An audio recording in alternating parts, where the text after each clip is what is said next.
Good afternoon, everyone. My name is Maura Keefe. I'm one of the scholars in residence here. Welcome to Pillow Talks.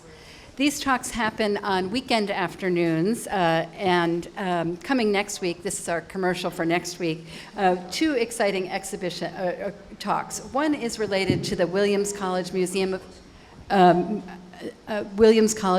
of Art exhibition called Dance We Must. A new catalog has come out about that, and it digs deeper into the issues by the costumer related to the costumes in that. And we'll also be turning back into a movie theater on Sunday when we screen the film P.S. Dance, The Next Generation. Head of our video production team here, Nell Shelby, is also a documentary filmmaker, and she worked with Jody Arnhold on this a fantastic film about dance in the public schools in Northampton, Massachusetts. You can find out about all the talks and workshops and classes and performances and other events that take place on the Pillow grounds in the season brochure, which you can pick up in the reading room or at the box office, or at the find it on the Pillow website. Now on to today. The title of today's talk is Welcoming the World. You may see where we got the idea for the title of the talk from the exhibition poster right there. And let me start by just saying, from my perspective as a contemporary dance historian, this week brings a refreshing and essential return of global dance here to the Pillow. Dutch National Ballet made its Pillow debut this week. Later this season, Una Doherty from Northern Ireland, Gautier Dance from Stuttgart, Company Cafig from France, all international companies, and COVID restrictions made that impossible, making the Pillow's legacy and longstanding practice of presenting global dance. We just couldn't do it. So our worlds all got a little more insular during travel restrictions and quarantines. So this season is a reminder. And this exhibition, I think, reminds us of Pillow practices, both very recent and in long ago past, of the presentation of all different kinds of dance forms from all around the world. To bring us into what I think of as their ongoing conversation, the three curators are going to talk to us about how they conceived of the exhibition we are sitting amidst. And rare that I say this at the Pillow, but I'm grateful for the rain because we're actually surrounded by it rather than sitting out there. Each of these folks has a really impressive bio, but let's hear from them. So I'm only going to introduce them very briefly. You can find out more about them as they speak and also by looking them up afterwards. First, let me please introduce Hari Krishnan. Hari is a choreographer and dance scholar and chair of dance, the dance department at Wesleyan University. His Toronto-based dance company, In Dance, has performed on the Henry J. Lear outdoor stage here at the Pillow. In addition, he has written about Bharatanatyam for Jacob's Pillow Dance Interactive. Tanisha Jones is an independent archivist and project manager. She specializes in dance, especially also in audio and moving images. From 2007 to 2022, Jones worked for the Jerome Robbins Dance Division of the New York Public Library for the Performing Arts. I think of as a sister to our archives here at the Pillow. Without a doubt. And Norton Owen, some of you may be familiar with, the Director of Preservation here at the Pillow. He's been associated with the Pillow since 1976, and he oversees all programs concerning dance documentation, exhibitions, archival resources, and also coordinates talks like this one. Since 1990, he has curated more than 100 exhibitions on the grounds. Norton, thank you so much for putting us all together in conversation. Tanisha and Hari, thanks for joining us. Thank you. Norton, I want to start with you because typically you've been kind of a one-man band, that you know the Pillow's history and the archives better than anyone else in the world, and so that it's not like you necessarily needed somebody to tell you this person performed here in 1953. So can you talk about why you decided to bring in some cronies to do this work with you? Well, I think, yes, I do know a lot about what we have here and the artists who have been here. But I think in the spirit of this exhibition, I mean, we are welcoming the world, and so I'm also welcoming other people to look at the world with me. I felt like what was really important here was for us to take as global a perspective as possible and not just view the the idea of international performers from Jacob's Pillow's own perspective, but also looking at it through other people in the field so that there would be some greater perspective there. So Tanisha, I was thinking about, you are an expert in dance, you're an expert in archives, but you're not necessarily expert at the Pillow. Right. So when you got the kind of, they'll bring it up when I stop talking and you start. When you heard from Norton that he wanted you to work on this project, what was your first response? Well, my first response was that I was so incredibly flattered that Norton considered me. I've been so privileged to work with Norton for almost 20 years, but in other aspects. And so when he reached out to me about this, I thought, oh my gosh, he feels that I can really contribute significantly to this. I'm going to try to, satisfy that and, do the best that I can to really bring to this exhibition. Perfect. to bring to this exhibition, my heart and just my passion for dance and my love of it. So Hari, you're familiar, as I said in my very brief bio, with the Pillow in a variety of ways. So I feel like in some ways you should have been sitting in between them. You've been on the stages, you've presented your contemporary Bharatanatyam work, you've also written about the Pillow's history. And I want to just start by asking you, I was looking at, there are, in addition to moving images on Jacob's Pillow Dance Interactive, there are also essays. And in one of your essays introducing the history of Bharatanatyam and Balasaraswati, and the relationship of Balasaraswati to the Pillow, you begin by talking about Ted Shawn, Ruth St. Denis, and LeMary. And you say these iconic artists were inspired by their own perceptions of Indian dance. So I think you've been, from my perspective, you've been thinking a long time about the history of dance from around the world and dance that's been made by people in the United States thinking of representing dance from around the world.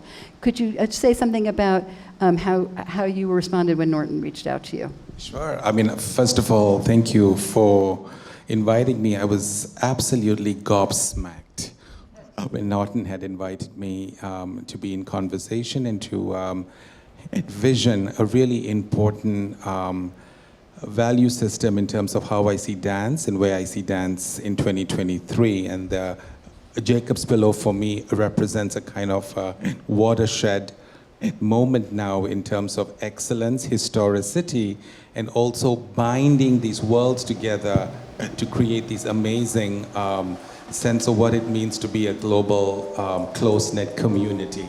So I went into that perspective to learn more about the incredible archives at the Jacob's Pillow, and also I got to know these amazing folks, Tanisha and Norton, of course, I knew, but most importantly, to reaffirm the importance of what diversity means in 2023 and how the Jacob's Pillow has been a pioneering advocate for these aesthetics to thrive in the early part of the 20th century.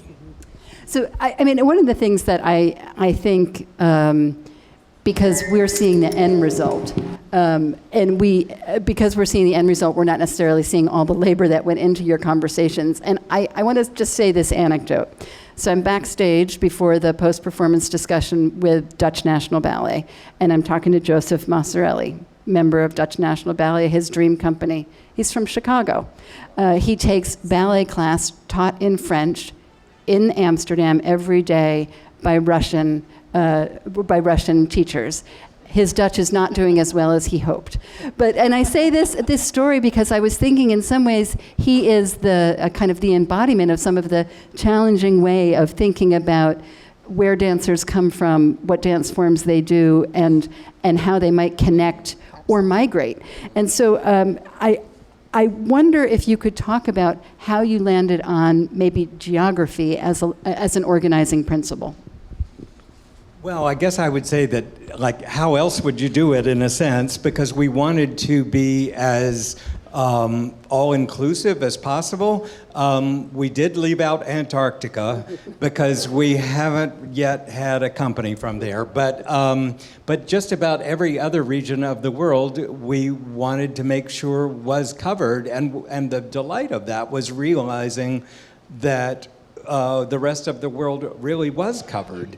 What we started out with, our methodology was really to create first a spreadsheet of all the international dancers who had been here. And we spent a long time with that because there was just so much to grapple with, so, and it was important, I felt, to, that we not just start from people that I knew or people that Hari knew or Tanisha and the things that we knew, but really looking at the data, really looking at who has been here and when, and trying to pull from that.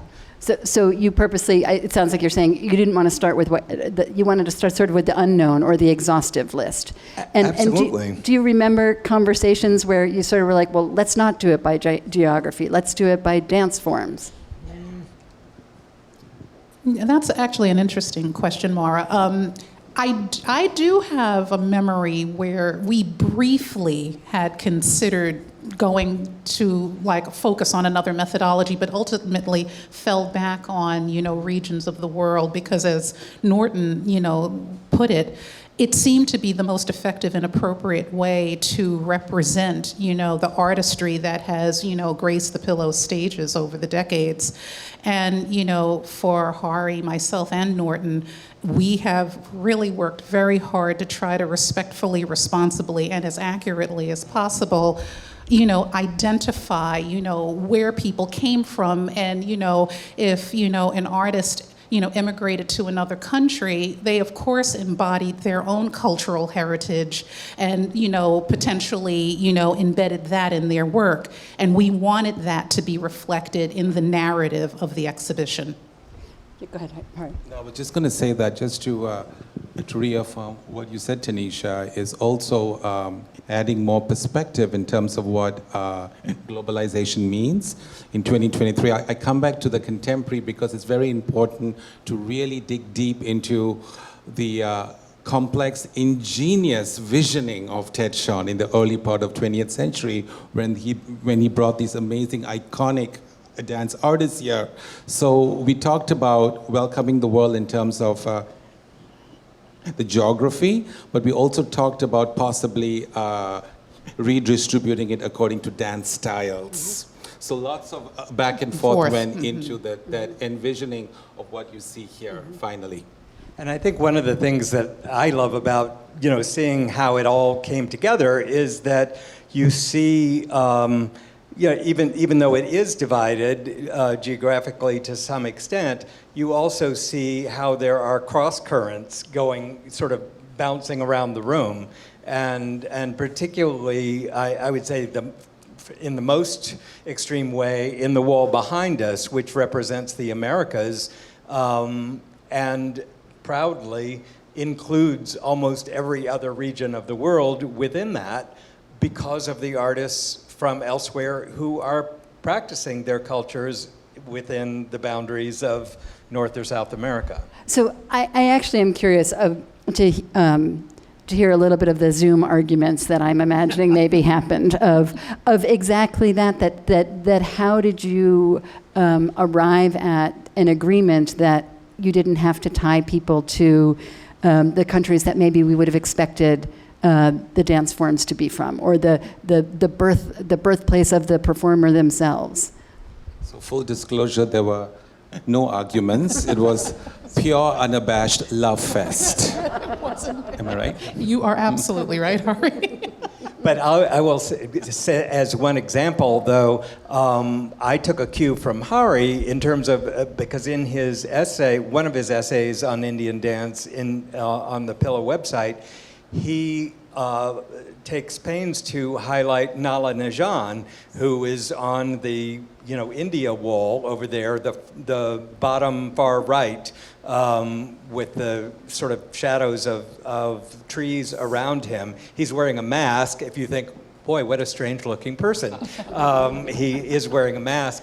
But Nala Najan, you think, oh, what a wonderful Indian name. He was born Roberto Riviera, in Italian American, and yet because of all that he did with Indian dance and all that he did in India, Hari gave him, an important place in that essay. So I thought, well, if that is the case, then absolutely we should put him with the other Indian dancers there rather than with the Americans. And one could make a case for, oh, well, he should have been over here. Well, and then there are people over here that maybe they should have been somewhere else. So are you going to say, Aiko and Koma should have been with the Asia Wall? Yes. But, I think those kinds of, call them debates or just debatable, maybe. But Hari, were you going to say something? Because I was going to ask you about Nala. No, I was just going to say that was the fun part in terms of re-envisioning the world, in terms of where the world is now and the kinds of aesthetics Ruth St. Dennis and Ted Shawn had pioneered. They had made this global perspective and Americana experience. So that was, at least for me, that was my inspiration in terms of building on this conversation with my expertise as an Indian dancer in terms of, and you see multiple versions of Indian dance here in terms of how we can make that a part of your context, of your location, and re-envisage and recontextualize what you perceive to be a certain part of the world, but to be somewhere else. So questions of authenticity, location, and excellence was constantly tumbling back and forth. I mean, it feels to me like the thing that potentially has the most friction, heat, debate would be about the question of authenticity, because certainly my dance history students really wrestle with Ted Shawn and Ruth St. Dennis and their kind of discovery of dance forms elsewhere and then performing them for audiences in the United States. So could you talk a little bit about some who should we maybe leave out because of the politics, or where did that conversation land? Well, I'll say again that Hari was one who gave me courage enough to put La Mary on the wall back here, because I was like, well, do we want to go there with a lot of people? Maybe tell us who she is. So La Mary was, speaking of birth names, she was born Russell Meriwether Hughes. She was brought up in Texas, and she had the good fortune, because she had a fortune. She had a good amount of financial means. She could tour the world and study with great master teachers all over the globe and learn these dances authentically and then present them for American audiences.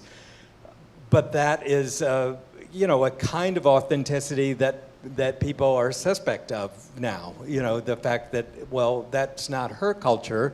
But we have a photograph of her. She's on the top row behind me, the third from the left, teaching a Spanish dance class. So here at the Pillow, she was part of the Pillow faculty and performance for more than 20 years, from the 40s through the 60s, and into the early 70s. And, and I felt like, okay, well, if Hari feels that we shouldn't leave her out, I agree with him on that. That her contributions should be included and, evaluated, let's say, alongside all of these different. I feel like there is, for anybody who's really looking and reading the descriptions of where people are born and what they know about them, there are so many interesting questions that are brought up by what we see here. I'm going to just point out, next to the Bournonville bust is Marina Svetlova. And I heard Norton be in a debate with a patron, and he kept saying, well, she's Russian. Why are you listing her as being from France? And certainly it all fills the Europe kind of quadrant well, but that question, whether it's Lemairie or a ballerina, I mean, the question of birthplace and dancing seems like you're not trying to pin it down, that you're talking about migration. Absolutely, and I think that information is, that's also why we determined to do the labels in the way we did. We had conversations about what information should go on the labels, and so what you'll see there is, in most cases for individual artists, where were they born, and then also where, if they were based somewhere other than where they were born, where was that? So, we're not necessarily editorializing about any of that. We're really just, as they say, just the facts. We're just sharing what actually happened. So Tanisha, I'm wondering from your perspective as an archivist, I mean, they are facts, but it is also a kind of, by selecting those facts to include, you are making some choices. Right. And could you say something about how you were thinking as you were entering the conversation, right? The through line is the Pillow. They all performed here at the Pillow. So what other things from your perspective as an archivist and expert outside of this building were you offering to the conversation in that way? Sure. Well, I hope that what I was offering was, as an objective lens into how we were going to, describe these artists and where they came from, and also where they predominantly performed. And, really, we all ultimately recognized that we saw this exhibition as really being a celebration of, this, global, wonderful global dance that has been presented here. And it's sort of ironic that, we have the wonderful exhibition that Phil Chan and Dr. Caroline Hamilton has done, Fantasy Meets Reality, about, Ted Shawn and Ruth St. Dennis 1925, 1926, Japan tour, because it really, and the wonderful artifacts that are a part of that exhibition are, I feel like, a very interesting intrinsic tie to this exhibit as well. Let me just say, this is in the special collections room that's on the far side of the reading room. There'll be a conversation about that next week, but I'm thank you for saying that, because I've been feeling like they're speaking to each other all the time. Absolutely. Yeah, and it's wonderful because I feel that exhibition so articulately and fluidly and comprehensively conveys sort of the conversation about just the history around St. Dennis and Shawn, and their dancing other cultural dances, and we had that conversation initially about this exhibition. Do we bring that up here? And ultimately, when we realized that exhibition was telling that story so beautifully, we then made a specific, intent to just focus the exhibition here, in a, we felt, very, we hoped comprehensive way of celebrating who has been here. Okay, so speaking of comprehensive, this is not all the choices you had from your database. So let's. Okay, I'm really going for the Zoom fight. Come on, who when you started advocating for artists? Well, we have, just to first of all define what we see versus what we don't see. Roughly, this is about 20% of the artists, of the international artists who have been at the Pillow. So, I think you can both moving images and images on the walls, right? Right. So, we just did not have room, first of all, to go to that extent, and some of the criteria that we discussed, where we wanted to make sure that we were presenting compelling imagery. I mean, it is an exhibition, after all. It's not a list. So we were not trying to be comprehensive as much as we were trying to show things that would be intriguing for people and interesting for people to see. also, to make sure that we were leaning into the fact of the current season, that we are bringing international artists back here. So you see, and Dutch National Ballet had not been here before, but you do see a picture back there of Netherlands Dance Theater doing a work by Hans van Manen. The first time his work had been seen in the U.S. You see a picture of Gautier Dance Company, who will be here this coming week. You see a picture of Compagnie Cafig, who will be closing the season. So we wanted to make sure we were embracing the currency. So I'm curious, Hari and Tanisha, about images that were striking to you that maybe, because Norton knows these images, right? So ones that I'm thinking about kind of the visual pleasure of them as much as the kind of historic or geographic interest. So the decision was also largely impacted upon the availability of what images were there. So it was functionality, pragmatism. But personally, for me, both as a dance artist and a scholar, I was also interested in a diversity of aesthetics in terms of what constitutes classicism and what constitutes contemporaneity. So you see a whole range of different possibilities here, both historically and also contemporary ways of reimagining the classical and contemporary. So that what personally got me excited in terms of the final choices we made. So that was a particular interest for you. How about for you, Tanisha? I would say that I was also, intrigued by that same concept that Hari had. Maybe not as in depth, but for me, I think because I'm a person who works with moving images, I am always captivated by images, and so. I just looking across the room, there are many things, but I also was very also captivated by the subject as well. Even, it's a black and white image, but Zeva Cohen, in the Middle East wall is, an artist that I know very well, and it's just such a moving, compelling image to me. Jean-Léon Destiné and Pearl Primus were images that struck me as well.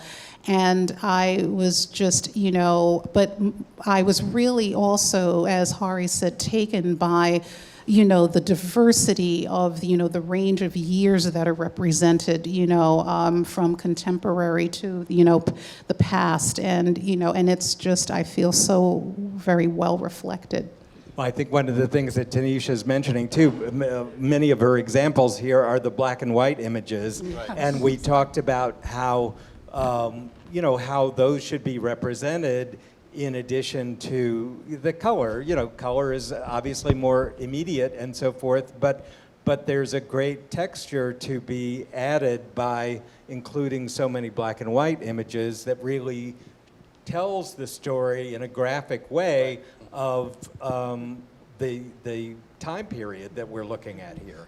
If I could just add one more thing, I was also interested, based on the conversations and availability, was also to disrupt the cliche and also reconstruct the history in a really tangible, meaningful way. What do you mean by disrupting the cliche? You have one particular vision of what one constitutes, one style of.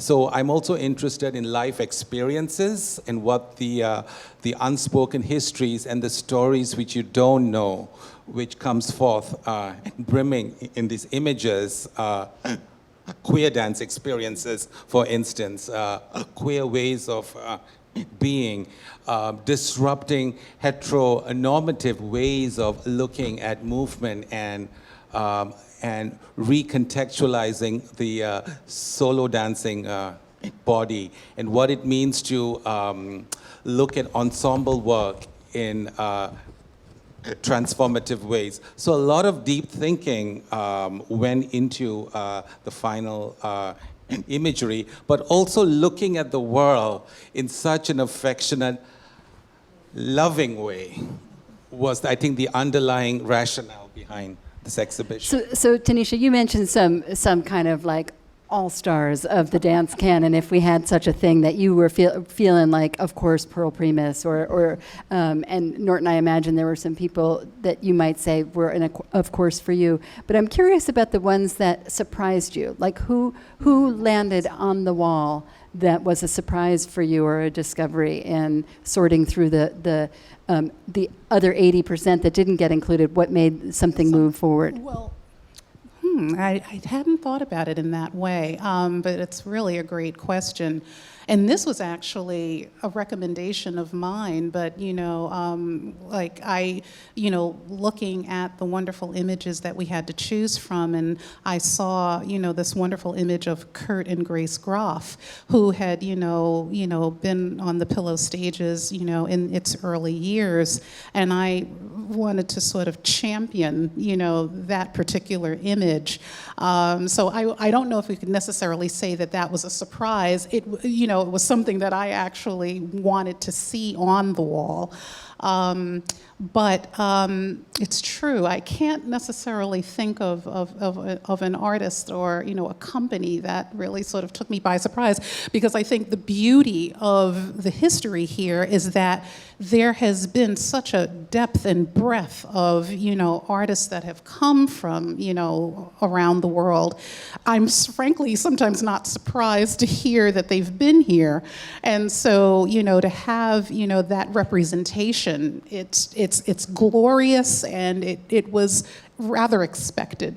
Oh, that's a nice perspective. Norton, how about for you? Anybody who you were surprised that we see? I guess what I would say, to slightly tweak that question, that some of the people that were a particular delight to bring forward were ones that we had never really celebrated before. And partly we had never celebrated them because we didn't have photos readily at our disposal to show.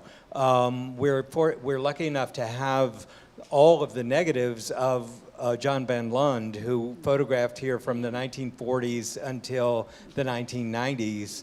And so what's fantastic about that is we can look back at things that he didn't think were interesting enough to print or whatever, that so we never had prints of them, but because we have all of his negatives, we could do things like print the photograph on the back wall there of Jean Sebron and Pina Bausch in the middle of the top row there, reaching out their arms to each other. That's Pina Bausch in the foreground. Thank you, AJ, for that visual. We'll give you a job on Wheel of Fortune, turning the letters after this. That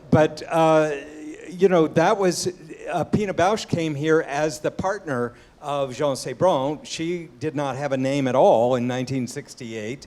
And so that wasn't an image that he thought really needed to be printed. But now it sure does. And some others of the black and white photos, the one on the Oceania wall over here of Mas Socorro, who was from Indonesia, and again wanting to make sure that we had enough geographic representation.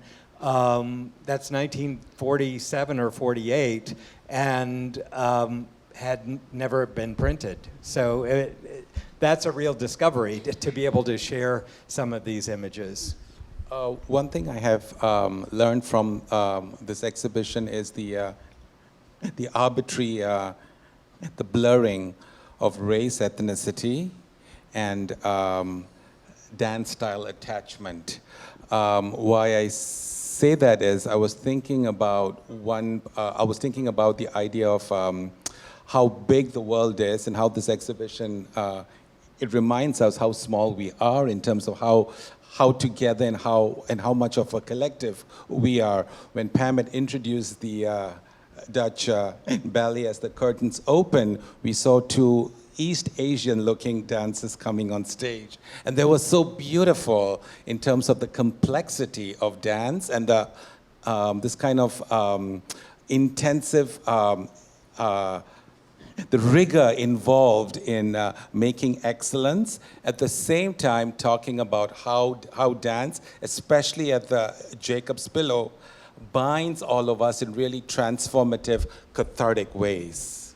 I mean, I feel like what you're saying is why I think I'm in dance, is because it's about the bodies that do it, right? Like, it's always being proposed. Yeah. Norton, if you could just say something about, we're not seeing the moving images right now because I wanted you to look at us and not the TV screen behind us, but what those images are and where they come from. So they were all derived from Jacob's Pillow Dance Interactive, so the online resource that we have that includes hundreds of clips from the Pillow's past decades. And it includes some that are also on the walls, but as photos, but many others also. So it was another chance to get a few more artists in there, but it also, I hope, serves to drive people to that website. I mean, most of the QR codes that you see around the rooms on the text panels, each of those QR codes will take you to a playlist that relates to these different walls, so that you can dive in further. And all of those clips, I mean, the clips that we see are relatively short. They're much longer on the website to be able to really dive into those. I'm going to open it up for your comments or questions about the exhibition or the thinking about it. Yes, please. This actually is a great setup for a story I was hoping to get in here anyway. Tanisha, this is a question about where does hip hop fit in? And there is, the first week of August, there's a thing celebrating there's a performance in the Ted Shawn Theater called Hip Hop Across the Pillow, celebrating 50 years of hip hop. But I'm wondering, as an archivist, if you could tell an anecdote about archiving hip-hop's history. Absolutely. Sure. I have a personal connection to this because in my years at the Jerome Robbins Dance Division at the New York Public Library for the Performing Arts, several years ago, I happened to have the fortune of serving as an interim curator. During that window of time, a wonderful collection came to my knowledge, and it's of an artist, multifaceted artist named Michael Holman. He's an experimental filmmaker, he's a musician. He had a close artistic relationship with Jean-Michel Basquiat. But interestingly, he had become and formed a hip-hop, very sort of formidable hip-hop company called New York City Breakers.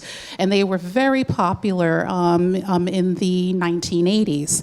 And I met with Michael and just basically fell in love with him, found his collection so rich and so captivating. And so I ended up advocating for its acquisition in the dance division.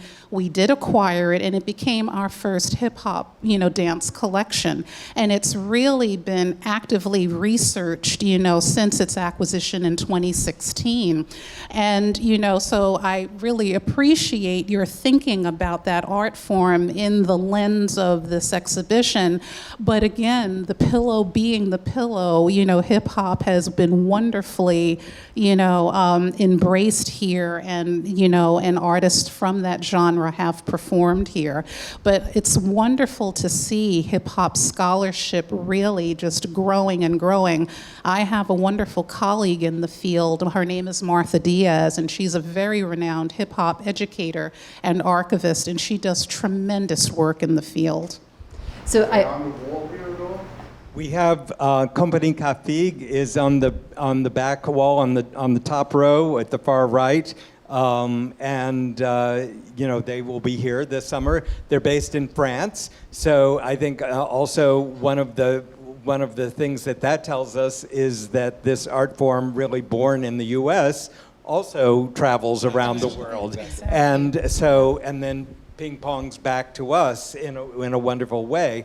A great example of that also on that same wall back there is Tero Saarinen, who made this piece called Borrowed Light, which was, he's Finnish, but he made a work that was inspired by the American Shakers. And he built the work in Finland, but then brought it to the U.S. and gave it its U.S. premiere here at Jacob's Pillow within, driving distance of Hancock Shaker Village. So, the comments, I think, about how culture travels around the world, it's not a one-way street. It is definitely moving all over. And I think what your example of Company Café as the hip-hop example that's on the wall is a little bit like what you were saying, Hari, about maybe thwarting our expectations of the image we might expect to see. Exactly. Can I just add something? I think, please correct me, my dear colleagues, if I'm wrong. One of the decision making in terms of what kind of dance styles is not just excellence, but also consistency in terms of styles that were here for multiple times. A thing that I just want to say, having read this, a glowing article about the acquisition that Tanisha secured for the New York Public Library, was a quote from Holman, is that his last name? Yes, Michael. That he said, "Don't throw out anything." And I was thinking, this is how the Pillow Archive started, is by not throwing out anything. Yeah. This is a question about where does ballet land in this exhibition? Yeah, well, one of the fun things about that is, yes, thank you for pointing it out, Hari. I would just say the banner on the upper left there is Hong Kong Ballet. So we all know, I think, from our world history that ballet did not begin in Hong Kong, but there it is. That is one of the ways that it has been brought to us. So even though, yes, it's a European art form, it has traveled to other parts of the world and then traveled back here as interpreted by other parts of the world. It was you, actually, who talked about ballet, not art. And you said about it. And you have a section also over here in Europe and ballet. And, you can't get away from it. You can't get away from ballet. It's all over the place, and beautifully so. For those of you who were at today's program, also you saw that beautifully included. But we really tried to show as much migration as possible of these art forms. I think I'm taking the last question back for myself, and because this has been theoretical till right now for the two of you. So responses to seeing the exhibition in the flesh. Absolutely exquisite to me. You talk about something, and Norton would share mock-ups with us, but to see it, be present with it, it's knocked me out. Because, again, and not meaning to be repetitive, just what is represented on these walls is just absolutely extraordinary. And they're just captivating. And it's just a wonderful, wonderful acknowledgement to what happens in this incredibly magical space. It's just no other place like it. Wizard of Oz, Jacob's Pillow. I was just going to say yes, what she said, everything. But this is really a reaffirmation of where I like to see the world, and where I like to see the country also, coming together in really beautiful, meaningful, substantive, and magical ways. So, thanks to Marge Champion for donating the barn to the Pillow, and thanks to Norton Owen for imagining how it could be such an active exhibition space, and thanks for Pam Tadji for programming this season that welcomes the world back to Jacob's Pillow. Thanks for joining us. Thanks, Thank you, Maura. Thank you, Maura.